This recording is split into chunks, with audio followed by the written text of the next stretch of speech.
ہم نے یہ کور کمانڈر کے گھر میں حملہ کیا، اور وہاں جا کے یہ بھی سننے ہیں، ذرا سنیں بات، کہ وہاں جو کاغذات جو سیکرٹ فائلز پڑی تھی ان کو کسی طرح آگ لگانی تھی یا کیا کرنا تھا۔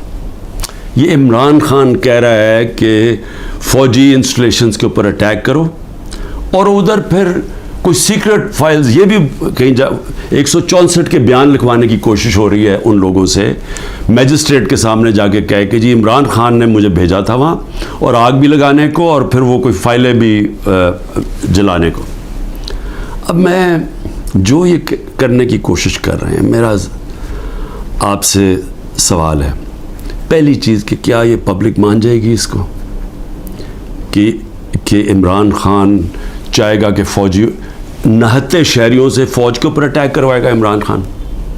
یا تو چلے یہ کہنا بغاوت کا مطلب ہوتا ہے کہ بندوقوں سے اٹیک ہوتا ہے، سول وار میں دونوں طرف بندوقیں ہوتی ہیں، آپ سول وار کی بات کر رہے ہیں نا، بغاوت کیا اپنی فوج کے خلاف اگر عمران خان کرے گا تو وہ کوئی عورتیں جن کو پکڑا ہوا ہے، کیا وہ عورتیں جائیں گی وہاں اور وہاں نوجوان جائیں گے جن کے پاس کوئی ہتھیار نہیں ہوں گے، وہ جا کے اٹیک کریں گے فوج کو؟ کوئی یہ عقل ہے؟ یہ کیا یہ لوگ مان لیں گے یہ؟ اور پھر بیان یہ دے رہے ہیں کہ کوئی کاغذات وہاں، کوئی میں نے ملک کی سیکرٹس کے اوپر کوئی کچھ کرنا تھا، یعنی میں نے کوئی ان کی سیکرٹ فائلز کوئی جلانی تھی یا کیا کرنی تھی۔ عمران خان کا جینا مرنا پاکستان میں، اس کی کوئی باہر نہ پراپرٹیز ہے، نہ پیسہ ہے، نہ بینک اکاؤنٹس ہیں۔ کیا وہ جس ملک کے اندر جینا مرنا چاہے گا، وہ چاہے گا کہ اس ملک کی فوج تباہ ہو جائے؟ اور جب کہ اس کو پتہ ہے کہ ساتھ والا جو ہمارا ہمسایہ ہے اس کے اندر جو RSS کی آئیڈیالوجی ہے، جو ان کا نظریہ ہے، وہ پاکستان کو تسلیم ہی نہیں کرتے، وہ جو مسلمانوں پہ ظلم کر رہے ہیں وہاں ہندوستان میں، تو ان کی تو پوری آئیڈیالوجی ہے اس چیز پہ، وہ تو پیچھے دیکھتے ہیں کہ جب سے مسلمان آئے ہماری ہندوستان کی تباہی ہوئی ہے، وہ تو ہمیں سارا ذمہ دار، ہر بری چیز کا ذمہ دار وہ مسلمانوں کو اور پھر پاکستانیوں کو ٹھہراتے ہیں۔ تو کیا عمران خان جو ایک آزاد انسان ہے وہ چاہے گا کہ اپنی فوج کمزور ہو جائے؟ اور فوج کمزور ہونے کا مطلب کہ ملک پھر ٹوٹ جائے، کیونکہ اتنا بڑا جو ہمارا ہمسایہ جو مضبوط ہوتا جا رہا ہے، تو ان کے تو آپ تھنک ٹینکس میں دیکھیں، ان کے تو تھنک ٹینک کہتے ہیں کہ پاکستان کو 3 حصے میں کر دو۔ سو پہلے تو یہ جو 164 کا بیان ہے، یہ اگر لکھوا بھی لیں گے لوگوں سے، کیا یہ قوم مان جائے گی؟ کیا 9 مئی کا قوم مان گئی ہے کہ یہ عمران خان نے ساری سازش کی تھی، یعنی اپنے اوپر یہ حملہ کروایا پہلے کمانڈو سے، اور اپنے آپ کو پھر اس نے جیل میں ڈلوایا، اور پھر وہ سارا پلان کے تحت اس نے فوج کے اوپر حملہ کروا دی؟ کیا یہ قوم مان گئی ہے؟ یہ جو سازش ہے، بغاوت ہے، یہ قوم مان گئی ہے کہ عمران خان بہت بڑا غدار ہے؟ اور اگر آپ نے چیک کرنا ہے تو اوپینین پولز دیکھ لیں، سرویز اٹھا کے دیکھ لیں، کوئی سروے اٹھا کے دیکھ لیں، دکانوں میں نکل جائیں، بازاروں میں پوچھیں کہ کیا یہ واقعی عمران خان نے بغاوت کی تھی؟ اور میں آپ کو اس لیے یہ کہہ رہا ہوں کہ دیکھیں، جو پبلک اوپینین ہے وہ اس طرح کنٹرول نہیں ہو سکتا، آپ پروپیگنڈا سے پبلک اوپینین کو نہیں کنٹرول کر سکتے، کہ یہ اگر 164 کا بیان آ بھی جائے گا، عمران خان کو جیل میں بھی ڈال دیں گے، سزا بھی دلوا دیں اس کو، سالوں میں جیل میں رکھ لیں، کیا قوم مان جائے گی اس کو؟ کیا دنیا مان جائے گی؟ کیا جو بیرون ملک پاکستانی ہمارا سب سے بڑا اثاثہ بیٹھا ہوا ہے، 1 کروڑ پاکستانی باہر بیٹھا ہوا ہے، جن کی دولت سارے 25 کروڑ پاکستانیوں سے زیادہ ہے، اور وہی پھر سے میں کہتا ہوں، جب انشاءاللہ اس ملک کو ہم اٹھائیں گے ایک دن، تو وہ ان کی انویسٹمنٹ آئے گی جو بچائے گی شروع میں پاکستان کو، اور پھر دنیا سے انویسٹمنٹ آئے گی۔ تو میں ایک تو یہ کہنا چاہتا تھا کہ یہ اور کئی لوگوں کے اوپر تشدد کیا گیا ہے، بری طرح تشدد کیا گیا، اور صرف یہ بیان دلوانے کے لیے۔ اس کے علاوہ جو ہمارے سینئر لوگوں کو رکھا ہوا ہے جیلوں کے اندر ابھی تک، ان سے صرف وہ کہ بس بیٹھ کے کہہ دے کہ میں تحریک انصاف چھوڑ رہا ہوں۔ پھر ایک اور سازش چل رہی ہے، وہ کیا ہے؟ سازش یہ ہے جی کہ ہمارے اندر لوگ چھوڑے ہوئے ہیں ہماری اپنی پارٹی کے، اور وہ جو جن کو انہوں نے توڑ لیا، جن کو انہوں نے کہلوا دیا کہ جی اب تو عمران خان کے اوپر کانٹا ڈال گیا، اس نے تو آنا نہیں ہے، تو وہی لوگ جا کے ہمارے لوگوں کو، جو ہمارے ٹکٹ ہولڈرز ہیں پنجاب میں، یا جو ہمارے ایکس ایم پیز ہیں، ان کو جا کے کہہ رہے ہیں کہ جی اب عمران خان نے تو آنا نہیں ہے, اس کے اوپر تو فیصلہ ہو گیا کہ اس کے اوپر تو ہم نے کانٹا ڈال دیا, تو اس نے آنا نہیں ہے, پارٹی بھی ختم ہو جائے گی اب. تو اس لیے بہتر یہ ہے کہ آپ ایک اور کسی, یا یہ جو پی ڈی ایم کی پارٹیز میں چلے جائیں, یا جو بھی ہم نے نئی کوئی پارٹی بنائی اس کے ساتھ چلے جائیں. یہ ایک پروپیگنڈا چل رہا ہے ہمارے لوگوں کو. لیکن میں آج سوال پوچھتا ہوں کہ کیوں نہیں پارٹی ٹوٹ رہی؟ کیوں نہیں وہ لوگ جن کے گھروں پہ حملے ہو رہے ہیں, ان کے بیوی بچوں کے اوپر حملے, ان کو بھی نہیں بخش رہے, ان کے بہنیں, ان کے رشتہ دار, ان کے بزنسز, ان کو نہیں بخشا جا رہا.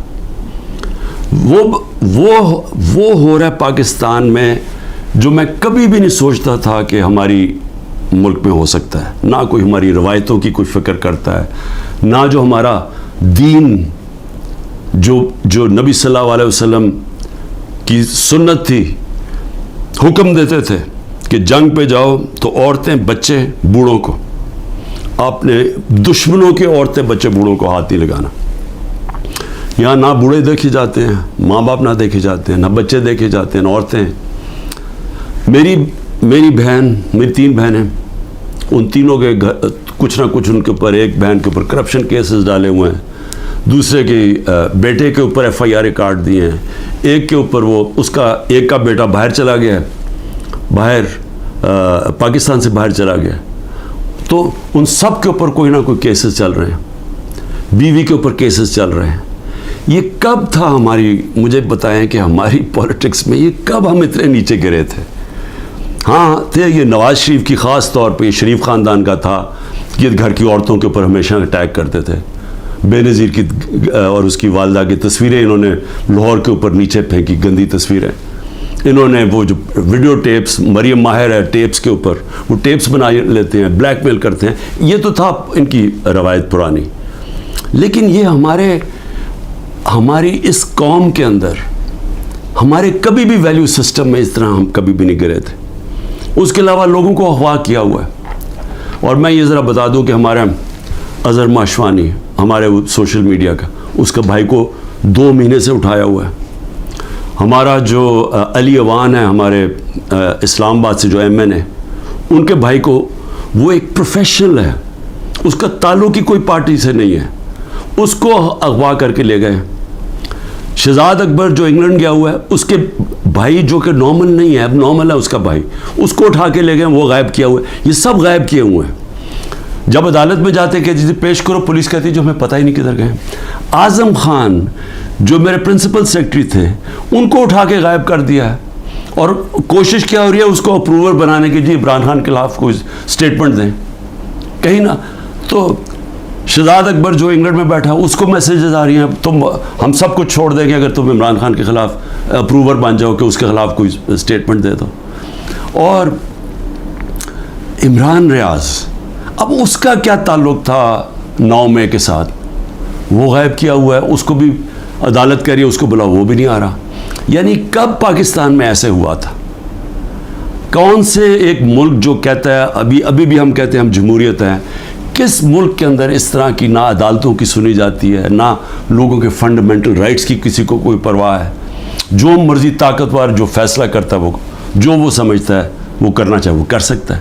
تو میرا سوال یہ ہے کہ جو بھی طاقت میں بیٹھے ہوئے ہیں, جو یہ سب کچھ کروا رہے ہیں, میں آپ سے ایک سوال پوچھتا ہوں کہ کبھی آپ نے سوچا ہے کہ اتنا زیادہ کسی کے ایک پارٹی کے اوپر آپ زور لگائیں اور ظلم کریں اور وہ پھر پارٹی نہ ٹوٹے؟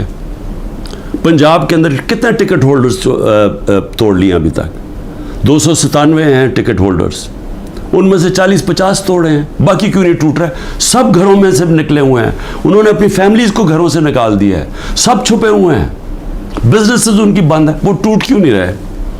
سوال پوچھا اپنے آپ سے کہ اتنا زور لگایا, ابھی پختونخوا کے اندر پوری کوشش ہو رہی ہے, کیوں نہیں ٹوٹ رہے؟ وہ اس لیے نہیں ٹوٹ رہے. اور میں بڑے ادب سے اپنے پاور بروکرز کو کہنا چاہتا ہوں کہ یہ بڑا غور سے میری بات سنیں. میں 27 سال سے پولیٹکس میں ہوں, 0 سے پارٹی شروع کی, کوئی میری پولیٹیکل بیک گراؤنڈ نہیں تھی, میری کوئی والد یا میرے وہ نانا دادا کوئی پولیٹکس میں نہیں تھے. میں نے زیرو سے شروع کیا اور آہستہ آہستہ پبلک کو اپنے ساتھ جوڑا، جو بڑی دیر لگی، اور آہستہ آہستہ آہستہ آہستہ پارٹی بنائی. کسی نے اس طرح کی پارٹی نہیں بنائی.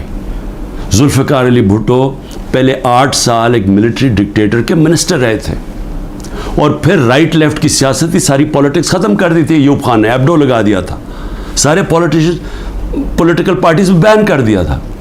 اس کے اندر ذوالفقار علی بھٹو نے پھر پیپلز پارٹی بنائی، اور ان کو بھی 4 سال لگے اور وہ پھر پاور میں آ گئے. اور اس کے علاوہ باقی کسی کا باپ پارٹی تھا، کسی کا دادا تھا، کسی کا نانا تھا. ایک نواز شریف نے وہ کس طرح پارٹی بنائی.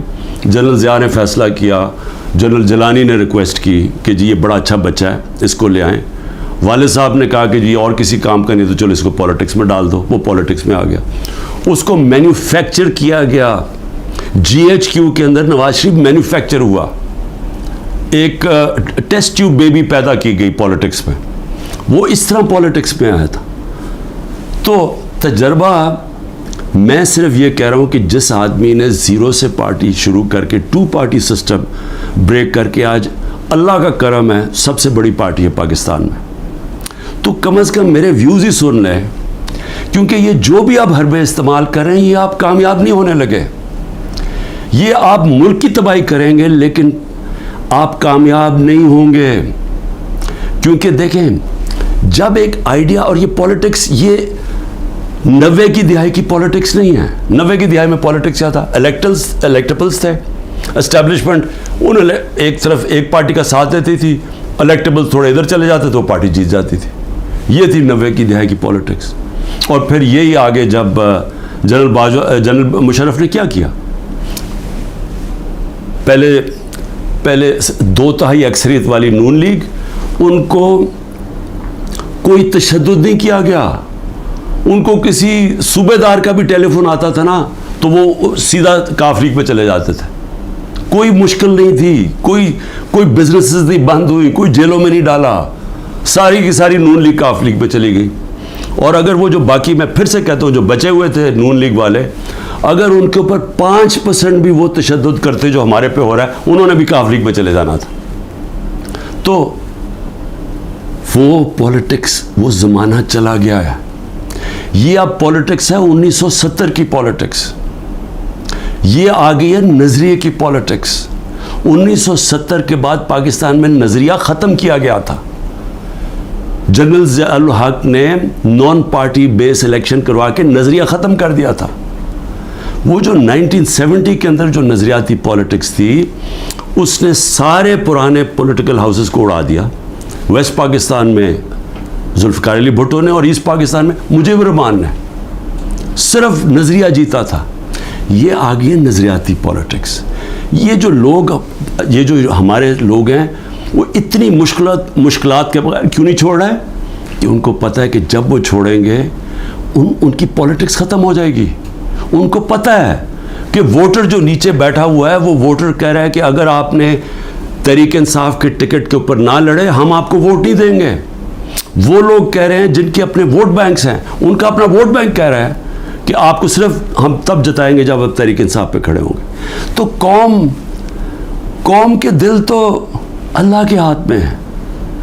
اللہ جب لوگوں کے دل بدل دیتا ہے تو انگریزی میں پھر فریز آ جاتا ہے کہ an idea whose time has come.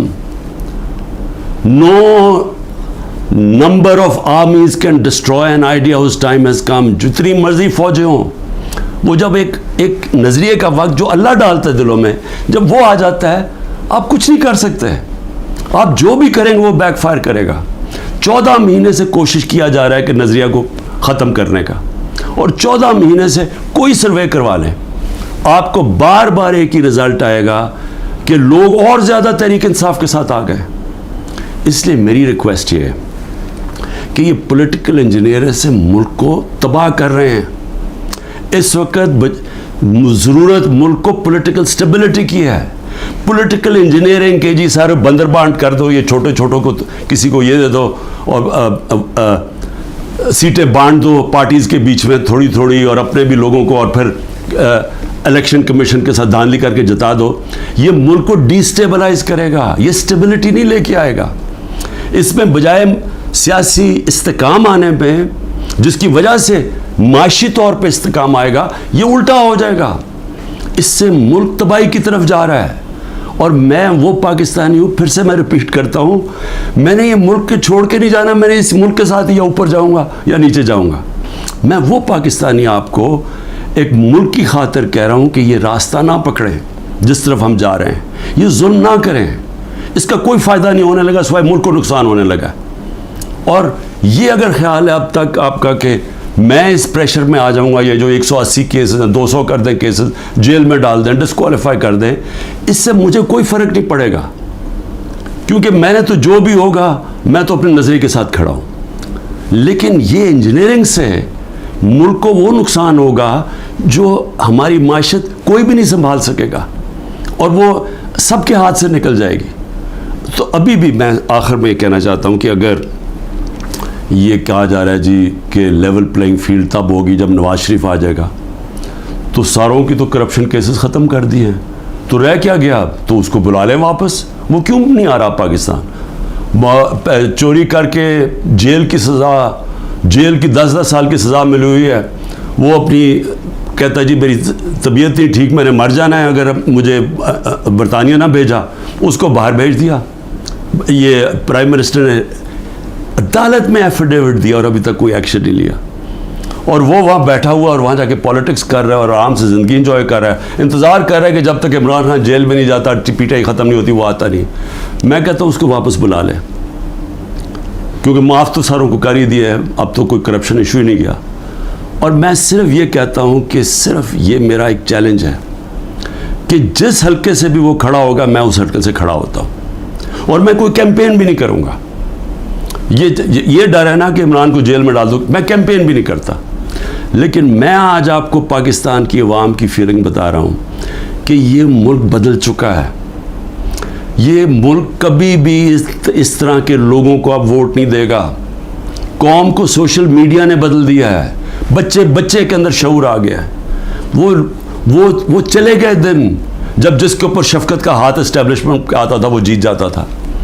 یہ آپ کو پچھلی جولائی کے اندر جب پنجاب کے الیکشنز ہوئے پتہ چل جانا چاہیے تھا کہ لوگوں کی موڈ کدھر جا رہی ہے. وہ اگر جولائی میں پورے جو اسٹیبلشمنٹ کی پوری مدد کیے بغیر کے ساتھ، اس کے باوجود الیکشن کمیشن کی پوری مدد، اگر اس کے باوجود ہار گئے تو اب کیا ہوگا ان کے ساتھ؟ تو اس لیے ان لوگوں کو جو اپنی اب سیاسی موت دیکھ رہے ہیں اور جو اسٹیبلشمنٹ کے پیچھے چھپ رہے ہیں، جن کو کوئی فکر نہیں ہے کہ ملک کو کیا ہوتا ہے، کیونکہ ان کے پیسے باہر پڑے ہیں، ان کے تو ڈالرز میں پیسے پڑے ہوئے ہیں، ان کو تو فرق نہیں پڑنا. تو یہ آڑ لے کے بیٹھے ہوئے ہیں کہ ہمیں اسٹیبلشمنٹ کسی طرح پی ٹی آئی کو ختم کرے، تاکہ جناب یہ ان کے پھر جو 30 سال سے پیسہ کھا رہے ہیں ملک اور باہر بھیج رہے ہیں، یہ وہ دھندے پہ لگ جائیں. یہ ان کی ہے. لیکن جن لوگوں کا جینا مرنا پاکستان میں ہے، ان کو تو سوچنا چاہیے کہ یہ تباہی کی طرف ملک کو نہ لے کے جائیں. پاکستان زندہ باد.